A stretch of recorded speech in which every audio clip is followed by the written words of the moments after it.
So yan guys, good morning. So ito yung iniinom natin na vitamins. Ito guys, napaka-effective nito. So i-demo ko sa iyo kung gaano kaganda guys. So unang-una, ito yung dalawang baso guys. Ito yung katawan natin, nagre-represent na nung maliit pa tayo guys. Diba? So malinis pa yung nagiinom ka ng gatas, diba? Yung katawan mo napakalinis nung bata ka pa. So nung lumaki ka na guys, dami ng toxins, toxic sa katawan mo. Nung una, nagiinom ka na ng ito na magiging ng katawan mo yan. Nagiinom ka ng alak, kumakain ka ng taba, ayan. Yan yung magiging ng katawan mo, 'di ba? So yung stress ka sa buhay, yan, nakakalanghap ka ng usok ng mga sasakyan, yan, magiging ganyan yung katawan mo. 'Di ba? So yung nag-utang sa iyo, di ka binayaran, stress ka diyan. Diba? So ganyan magiging ng katawan mo guys. So ang kagandahan nito guys, yung namin, iniinom namin na vitamins, napaka-effective nito mga lodi.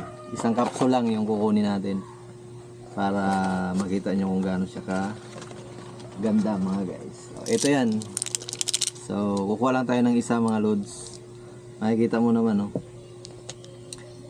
Makikita mo naman, ayan yung katawan mo na napakadumi. Pag once nakikipiesta ka, ayan, kakain ka ng taba. Ayan. So, ganyan, nagsisigarilyo ka, ayan. Diba?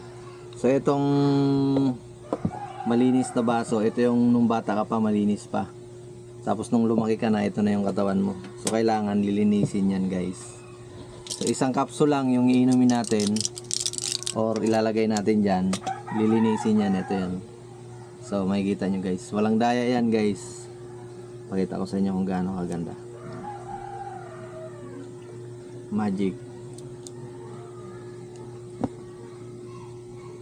Oh, di ba? Ganyan ka-effective yung iniinom namin vitamins. Di ba? So kahit i-shake mo yan, wala na yan. So lilinaw ulit yung katawan mo guys. Oh, di ba? Ganyan sa kaganda. So kaya sa mga gusto ng vitamins, sa mga driver, pwede rin to kasi napakaganda nito. Effective mga lodi. Diba? So yun lang naman. Thank you and God bless. Bye bye mga lods.